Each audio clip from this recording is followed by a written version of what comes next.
Thank you. Good afternoon. In case you've just joined, I'm Sylvia Bowling and I'll be your Ginnie Mae host today. I'm a business analyst in the Office of Security Operations at Ginnie Mae, and the team would like to welcome you again to the June Modernization and Issuer Outreach Call. If you advance to the agenda slide, today we plan to cover some application updates, specifically for RFS, for the DCTR or the Document Custodian Transfer Request application enhancements. We'll also be going through some upcoming SFPDM enhancements. And finally, we'll review some optimization work being done in the My Ginnie Mae suite. We've also got a couple of helpful tips and tools, which we'll finish out the presentation with. There will be an opportunity for you to provide your feedback through a survey at the end of the call. We use your input to improve our content and delivery, so we very much value hearing from you. And just to make a note, before we end the call, there will be time for questions and answers. So with respect to call logistics, Bailey Brooks and Nicole Amaruli will be supporting us on the technology front today. So please reach out to them via direct message if you have any Zoom issues or technical questions. In terms of being able to ask questions, feel free to log your questions in the Q&A box, which you can find at the bottom of your Zoom screen. As we're going through the material, you're more than welcome to enter your questions. However, we typically will address the questions at the end of the session. We also ask that you please do not post to chat, as the team cannot monitor during the presentation, and that content is not accessible following the call. So, alrighty, enough of the preamble. We have a lot of good information to share today, so I will hand over to our team of experts who will introduce themselves and lead you through the material. The first system would be RFS.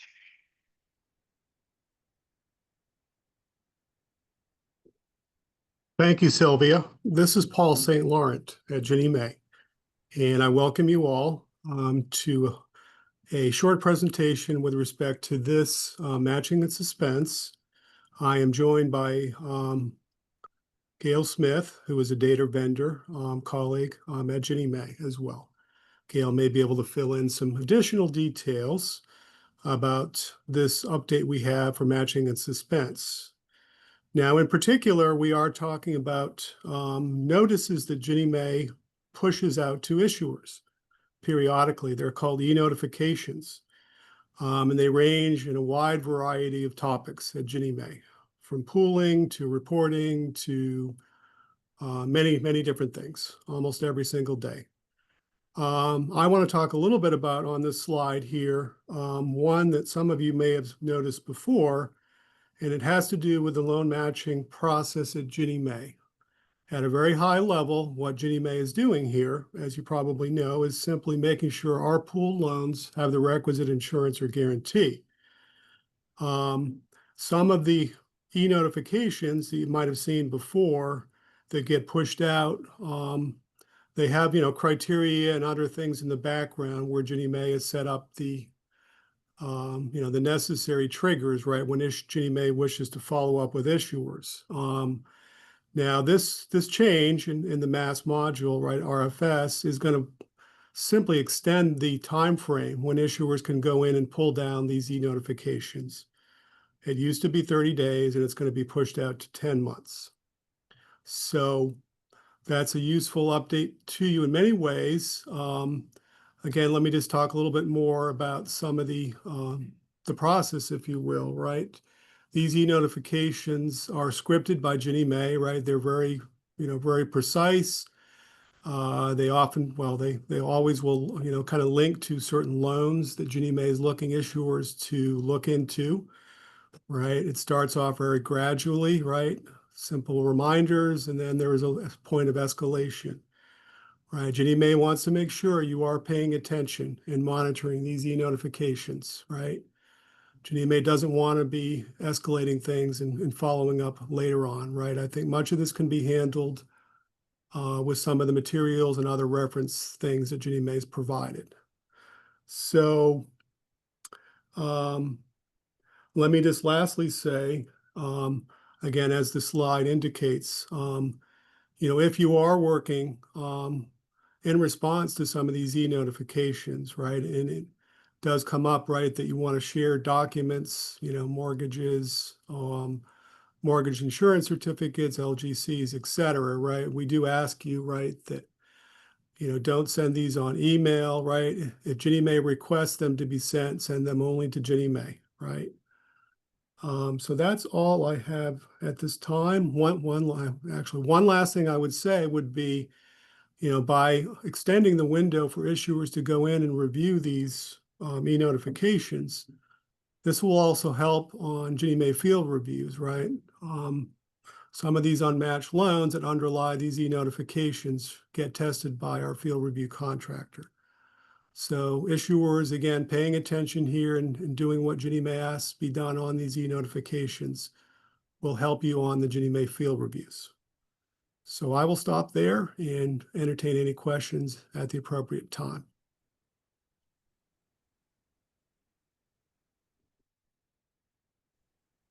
Good afternoon, everyone. My name is Ashley Dunn, and I am one of the project managers at the Bank of New York. And today we'll be going through one of the applications called Document Custodian Transfer Request. Okay, so Ginnie Mae is updating the new Document Custodian Transfer Request application within My Ginnie Mae to provide enhanced visibility for relinquishing document custodians. And as a reminder, the new Document Custodian Transfer Request application is now live in the My Ginnie Mae portal, and all the new Document Custodian Transfer or Merger requests must be transacted in DCTR. Please reference the user manuals or trainings for further instructions on how to use the system. One of the new features coming soon will enhance the visibility for the relinquishing document custodians. So soon, relinquishing document custodians involved in transferring pools to alternate custodians will be able to view transfer and merger request approvals and statuses within the Document Custodian Transfer Request app via My Ginnie Mae. Summary of the changes are that the relinquishing custodians will be able to leverage view-only features to track the status of in-flight transfer requests and view historical transactions where they were a relinquishing custodian. Additionally, the request summary and approval letter can now be downloaded. The implementation and go live is targeted for July 11th, with the features being available on the 14th. The updated user materials will also be available, including a QRC to highlight any of the new features. Thank you.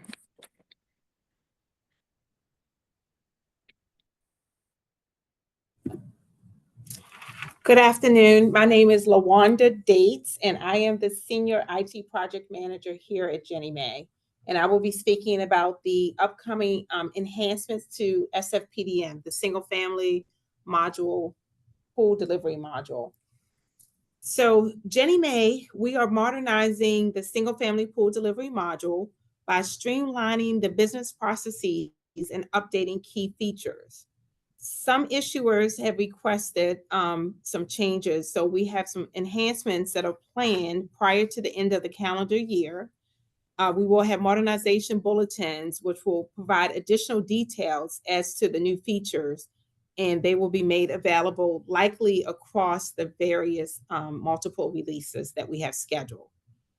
Some of the features planned before the end of 2025 are as follows. We will have reperforming loans. These are loans that were previously modified and are now reperforming. This will include the extended term, the ET, and they will be allowed to be submitted in SFPDM. So this will be both the RG and ET. We will also have PIT enhancements. Here we're the user interface enhancements related to comprehensive renaming of tie to PIT. And also we will have the option to download HUD forms for PIT pools that have already been sold or transferred. Additionally, we will have some supporting sorting on pool identifier, collateral type, and seller issuer columns on the PIT acceptance screen. Now for the e-issuer area and community, we will have the various new upcoming changes. We will have the MERS min indicator, and this will be required when the e-note indicator is true. We will have the PIT digitization of e-notes. This improvement will be to the GennyNet PIT notifications and to the single family PDM portal notifications. And we also will have the e-note indicator. And this e-note indicator will be added to the My Dashboard in the PIT acceptance section to indicate a new e-note issuer as a buyer. In addition, we're looking to address the last payment installment due date. This business rule update, which will be a fatal error, to ensure that the LPIDD cannot be prior to the first payment date when provided. And lastly, we will have the next pool navigation. This enhancement will be on the pool's detail page. And also, if you look to the far right, I just want to put out a couple reminders that we've done in regards to SFPDM, 2 business rule changes. The first one was regarding the enforcing the 10% buy down and the high balance loan limit for MIP. That also will be out in the MOD Bulletin number 61. And then we had the removing the 10% buy down restriction for the Ginnie Mae 2s, the custom single family pools.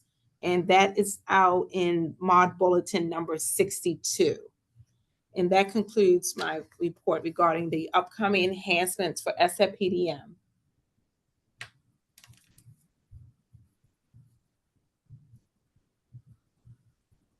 Hi, good afternoon, everybody. Happy Friday Eve. That's what I meant to say. My name is Wade Gale. I work for BNY and I'm one of the managers in that space that deals with customer service and also with MGM, the old MGM space there. Just want to, for those users out there who actually use SFPDM a lot, just want to provide you with some helpful hints that can actually help you navigate and make your life a little bit easier when you're processing your pools. First one we're going to look is using the pool and business rules error guide to correct pool submission errors. Note that the SFPDM pool and business rule and error guide can be referenced to correct pool submission error as a supplement to the user manual. That guide is available, it's available there out on Ginnie Mae's website. When using the Excel document, please note that you may need to fully expand the row to see all the pertinent information. What this does, sometimes when you have an issue, you can get more information from that guide itself when you're actually socializing that information with us, either via phone or sending it in a case through ServiceNow. So that will help us a little bit to try and navigate those issues and try and respond in a much timely manner when you give us that information. Setting up FRB subscriber information in SFPDM. Just a reminder, a QRV is available showing how to enter the FRB subscriber delivery instruction into SFPDM. Access the video on Ginnie Mae's YouTube channel on the SFPDM playlist. And we kind of give an idea what it looks like and where you can go to do that. And I think this is good because we do get a lot of users calling sometime. I'm having problem setting up my Fed delivery instructions. So this can help you a bit. And then, of course, if you still need some more help, don't hesitate to call us on our hotline or send us the requests via ServiceNow again, and then we'll try and help you a little bit further. And then lastly, right now is entering loan mod in SFPDM. Users can reference the PDD quick guide loan modification resource for more information detailing the data element to be entered via the SFPDM user interface. Navigate from the Modernization Initiative page for SFPDM under the Technical Implementation Resource, PDD, to access the PDD quick guide. So that is just trying to make your life a little bit easier, trying to provide you the resources that will help in getting those pools delivered in a timely manner. Thank you.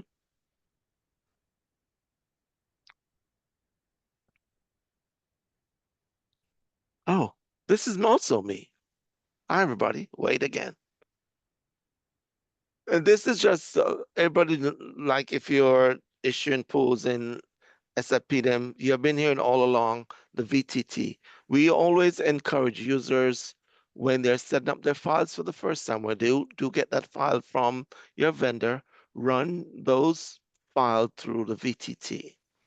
So we are still encouraging users to do that. Users can leverage the validation and testing tool not only check the integrity of the pool delivery, the PDD submission, but also for checking compliance with Ginnie Mae business rule. This is especially helpful for new issuers. New issuers, definitely. I encourage you, use the VTT, especially on your first pool. And what we've realized that some issuers have actually built this validation step into their monthly submission process. So that's cool. That means anytime they set up a pool, they're making sure they run it through the VTT before they actually upload the pools into SFPDM. That works for them, so more power to them in doing that. Please refer to the QRC testing PDD files using VTT or the validation or testing tool, VTT training demo on how to use the VTT. And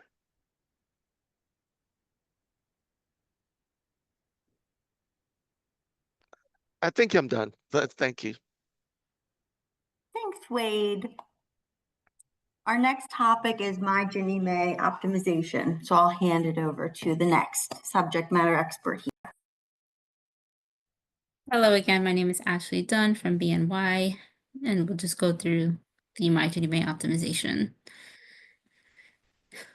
Okay, so for My Ginnie Mae optimization, this is a phase 2. Ginnie Mae is modernizing and upgrading technologies for select MGM applications to improve the user experience, enabling faster and easier task completion. Users will notice changes to the application's user interface, but there are no changes to the existing application features.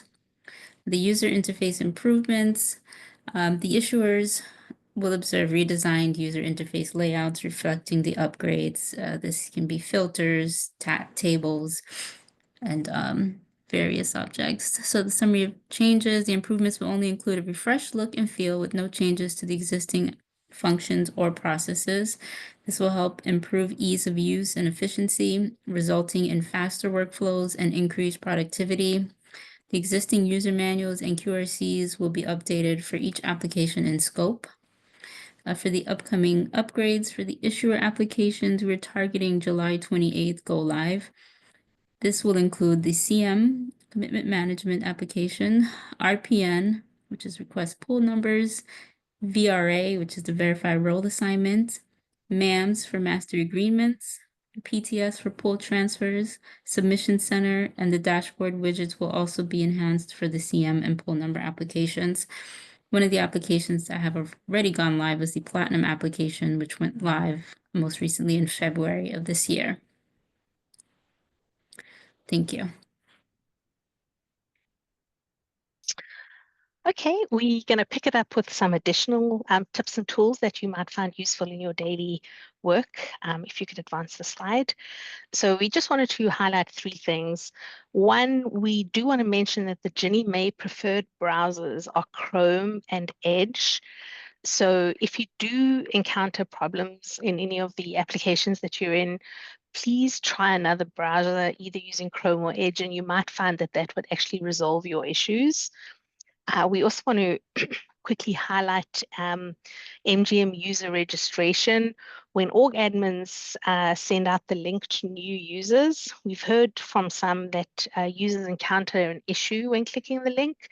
What we've also heard is that if the org admins advise the users to first clear their cache, we found that this can actually resolve the issue. So we've just given you some simple steps on the right on how to do this, but feel free to reach out to your internal technology teams on how to clear your cache. And then finally, we also wanted to remind folks that it is advisable to actually go onto ginniemay.gov and sign up or subscribe to receive Ginnie Mae updates. And you can custom your topics of interest. So if you want APMs and mod bulletins, then you can click just those. If you want to also click training announcements and some other areas of interest. Once you've subscribed and you've given us your topics of interest, what will happen is the next time, let's say you have subscribed to training announcements, the next time we post an announcement, you'll get a notification. So this is a really good way for you to stay abreast of the activities that Ginnie Mae is sending out. So we suggest that you take advantage of that. Thank you. Next slide. All right, and one last thing is we thank everybody who participated in the February call and took our training needs survey. They were really good insights, and they're definitely going to be able to help us plan and refine our future training plan. There's a couple of things that we thought we'd share is that respondents preferred videos and training webinars, and there's a big demand for more training on RFS and PDS and SFPDM and MFPDM. We also heard that your preferred training days are Wednesdays and Thursdays, so we'll take that into account as well with scheduling. What I did want to mention is since there was some interest for additional training, right now on ginniemay.gov, we have multiple training e-courses or e-curriculum learning modules that you can take on demand. So if you were to navigate to ginniemay.gov, go to issue a training recordings, and then navigate down to either single family or multi-family e-learning modules, you'll see that for both single family and multifamily, we have a lot of trainings that already exist today. So you would be able to just find topics of interest and feel free on demand. You can click on those and you'd be able to take those trainings. So we just wanted to point that out to folks. We are working on new and additional training through either webinars and through these e-courses. But in the meantime, until we deliver more, we just wanted to make sure that you were aware of the ability to take advantage of these existing trainings even today. Again, your feedback was very valuable, and we will be going into a survey shortly, and we would really appreciate any other or additional thoughts you might have. Feel free to leave us comments in that survey, and as we said, we definitely use that information to improve our offerings to you, our users. All right, thank you. Moving on to the next slide. Bailey's going to be posting a survey using the Zoom polls and quizzes function. When you feel free to, you can minimize this window if you want to ask a question or you're busy doing something else, you can minimize it. However, if you want to navigate back to it, you can just go to the bottom, polls and quizzes, and you should be able to maximize it out and finish it. We just ask that before you exit the call that you would please press submit, and then we'll be able to take your input into account in our future training. So at this point, while you guys are hopefully busy giving us your feedback, we will move on to a time of questions and answers. There's a couple of ways that you can ask questions of us. If you've dialed in from your computer, you could raise your hand and we will unmute you and you'll be able to speak. If you've dialed in from the phone, you can press *9, and then our moderators will read the last 4 digits and you can be unmuted and speak. And as before, you can continue typing questions in the Q&A section of the webinar. To be honest, we really have a question there, so why don't we jump off with that one while folks are getting themselves prepared to ask questions. So the question was from Alex, and it was, is there any ETA on the implementation of BD rules where only non-traditional BDs will count towards the 10% and the 1.5 to 1 BDs will be excluded from the 10%.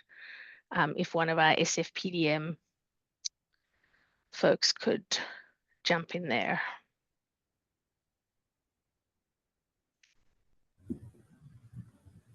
Can you repeat the question, Sylvia? Is there any ETA on the implementation of BD rules where only non-traditional BDs will count towards the 10% and 1.5 to 1 BDs will be excluded from the 10%? No, right now we do not have an ETA, but we will check into. Okay, Alex, we have your name, so if there is anything else that we can add, we can always reach out to you after this, but thank you for the question. All right, we have an additional question from Colleen Marks, again in the SFPDM space.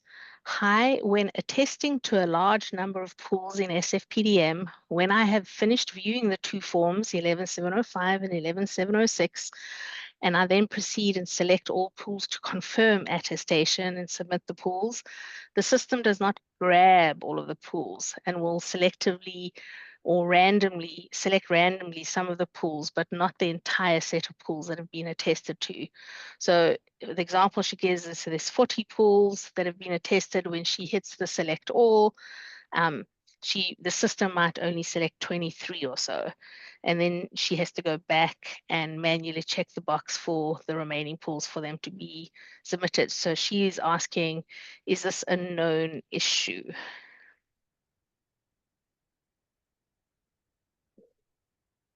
Again, this was for our SFPDM. Carlene, we have heard about it, but it's not. It's just a rare occurrence sometimes with users with large when they're doing attestation. So what I'll suggest you do, can you get in touch with Sean again on my team and let us try and document this again and we'll try and bring it to our engineering team to find the best way to resolve this issue. If you could just get in touch with Sean Wilson, and then we'll try and see what we can do to rectify this issue. Thank you. Ready? We have an anonymous attendee who's asking, where can I find the purchase advice? I'm a new issuer and our subservicer is asking for this document and I can't find it in my Ginnie Mae.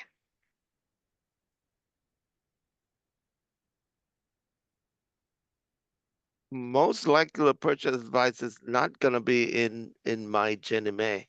I'm not too sure if it's something you can be found in the maybe in Ginnie Mae MBS guide can tell you, but it's not something that I don't know if it's something in the RFS space, but it's not on the new pool processing side.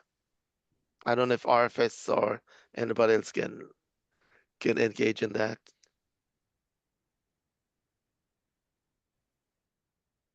Paul or Gail, is this something that you could perhaps talk to? Sylvia, this is Paul. I've heard the term. I think it goes by another name. Is it pointed to a form, a Ginnie Mae form number? Would be what I would ask the requester.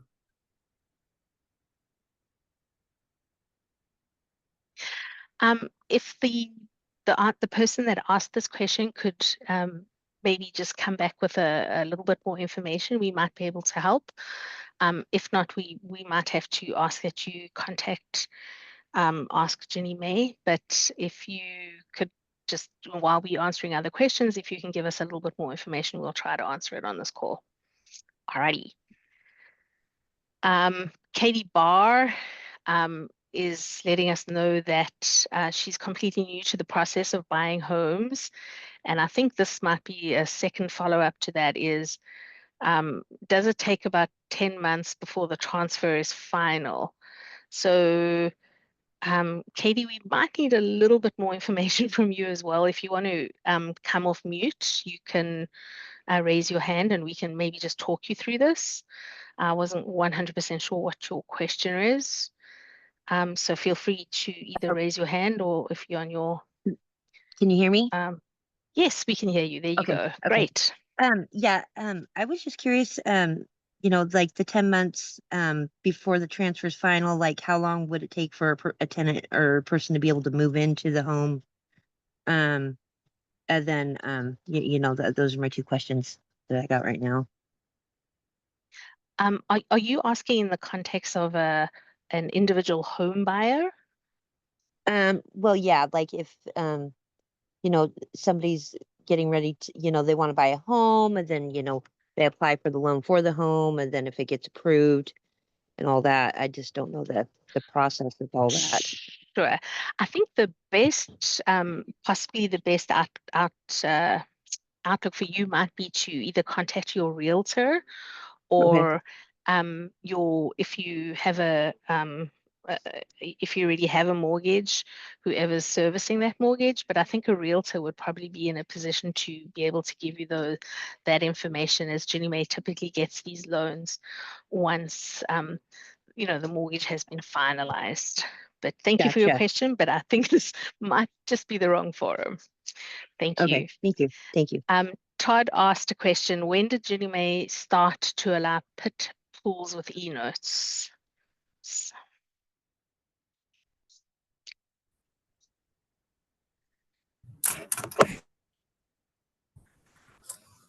Yes, I believe that was their last release. I'll get the exact time frame for you, but I believe it was in 2024.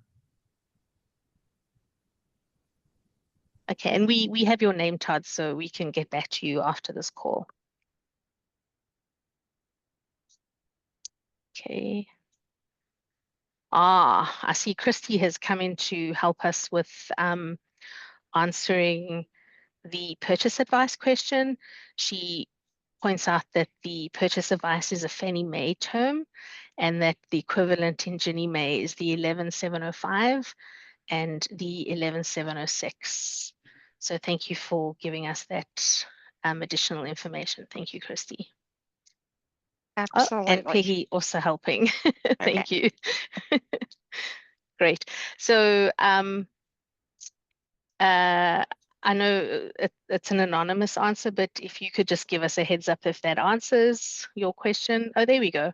Anonymous, it's the document that has loan level information, including Ginnie Mae loan numbers. So I think that is, I think your answer is the 11705 and 11706. Well, Appreciate can yeah, you hear go me, ahead. Sylvia? Yep.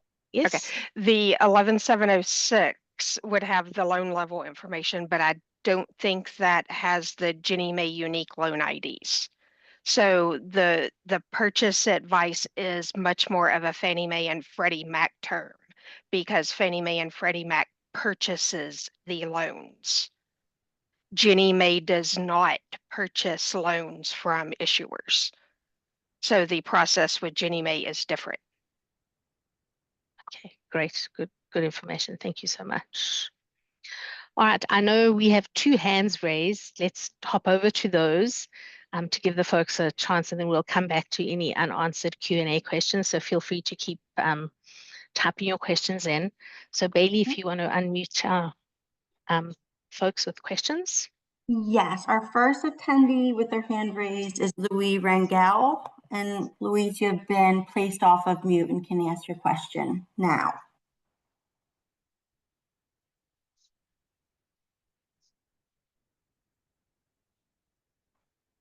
Can you hear us, Louise?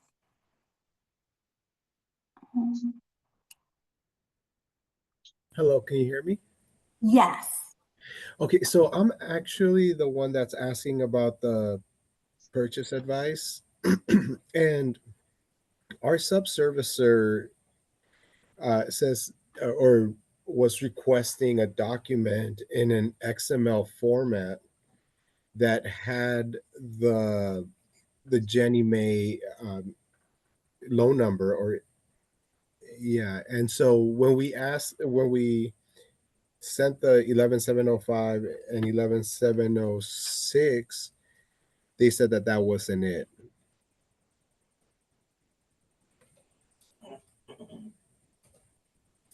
You send them the Christy, can physical you? form and they said that wasn't it. So are they looking for you to send them the XML file that you import into SFPDM with the pool elements? Is that what they're looking for? It's a Because possibility, but that wouldn't have the Ginnie Mae loan numbers, right? it will generate loan numbers, meaning what? After the pool is certified by the custodian? Yes. No, it would not. Okay.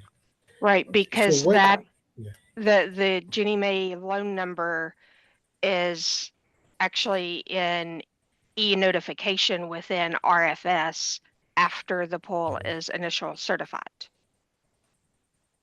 Mhm. So what document would be the one that I need to get with the loan numbers?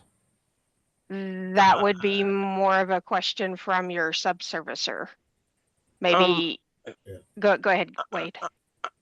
This is Sean. Hey, Lois, Sean. you said that loan cure your subservicer? Yeah. So Hi, Sean. I I think you were helping me on this earlier. I think before when they request these documents from the issuer, it was more like in the past it was like a text file that they used to send over to their subservicer it was like an extract of the pool itself. So what I'm gonna do, I will contact you tomorrow on Okay. this request. Okay. Thank you so much. Bailey, I think there was another hand raised. Yes. The next hand is from Jeff Quillen, and Jeff, you've been placed off of mute and should be able to guess your question now.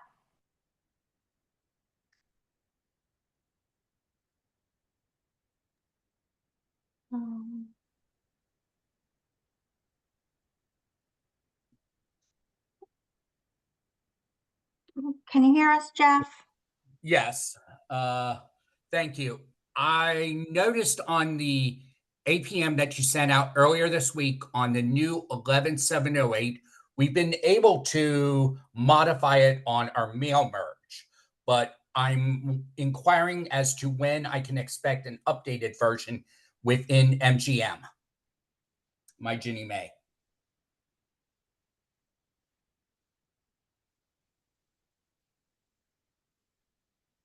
Jeff, the 11708, that's a document request form. Yeah, for release of documents. Yeah, that most likely that's not in the MGM space yet. That still happens outside in our legacy GennyNet. So I'm not too sure if that Correct. So I'm not too sure if it was updated in that space. So let me check, and then It's not updated as of 2 days ago. So yeah, so let me check if Jen May is planning to do that, or they're just waiting until everything goes into MGM. So let me check on that and okay. get back to you. Okay, sir. Thank you, sir. No problem. And Bailey, are there any other hands raised at this point? Not at this time. Okay. So I believe most of the questions that were related to the payment advice will be addressed when they work one-on-one, when Lewis works one-on-one with Sean tomorrow. I think Katie Barr asked, what is a subservicer? So this is just a situation where an originator might outsource to a third party the servicing of their loans. Then Todd Goodhart asked, does the document custodian transfer request application allow an issuer to amend the document custodian without having to do a partial pool transfer through GinnieNet?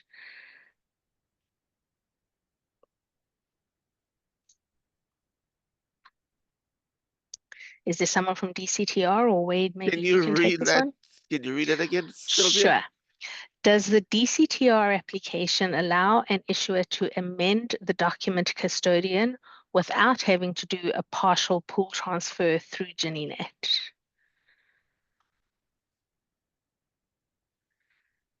Still not understand the question. Maybe that person can get in touch with us, and so we can get more information on that. So Yeah.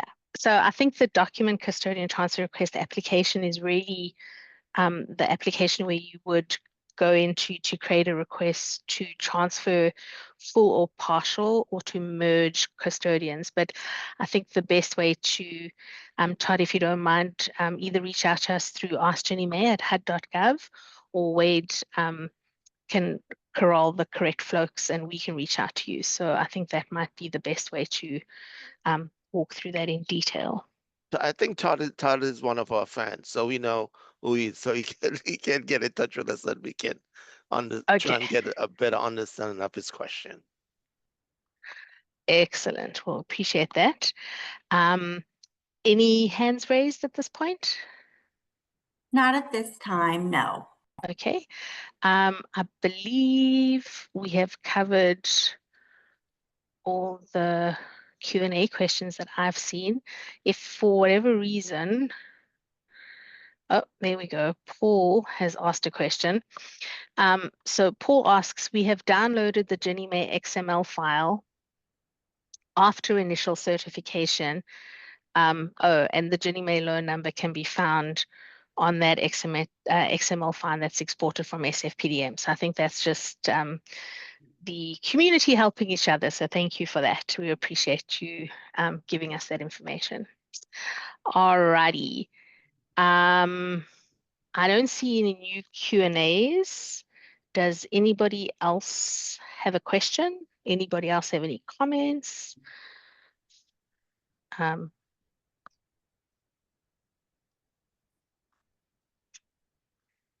I don't see any hands raised either, correct, Bailey? Correct. Oh, we Okay. just had a hand go up, actually. Michael Dew, you have been placed off mute and should be able to ask your question now. So I have a question. When we're in SFPDM, and let's just say we are submitting 20 pools and we want to do a mass print of, let's say, 11705s. I know that we can do a request of that report in Ginnie Net, but are we able to do that in SFPDM? Because I'm trying to do it now, and I can click on 24 pools, and then when I go to actions on the right-hand side to hit documents, let's just say I'm clicking 11705, and I'm doing that, it only prints out one instead of the 24 pools that I selected. Ooh, and what's the status of those pools? Sean, you can help me on this.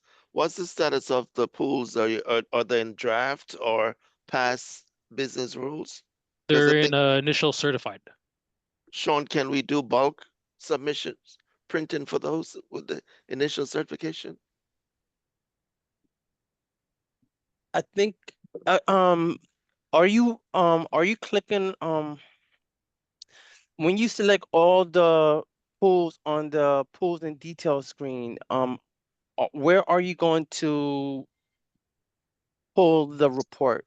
Is it on the right side or it's on the towards the top? It's on the right side. So I hit select.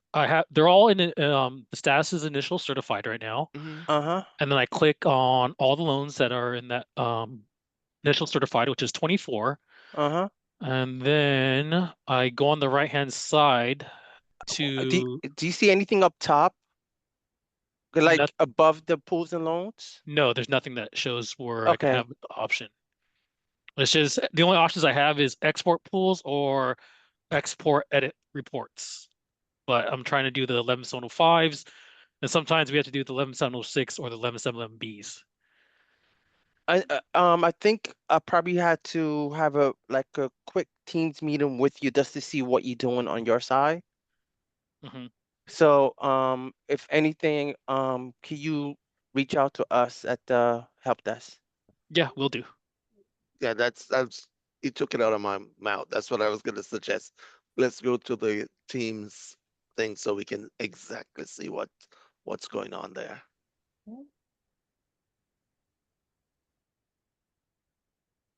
All right. So I'm not seeing any more hands and I'm not seeing any more questions. And I do want to be mindful of the time. So again, I want to thank very much our team of experts, and we hope that you guys found the information that we shared today very valuable and informative. And we also suggest that if you have further questions or you think of a question after this call ends, if you would please contact the customer service desk at askginniemay@hud.gov, and they will be able to direct your inquiry to the correct party. So a final reminder, Bailey has posted the link to the presentation from today's training in the chat window.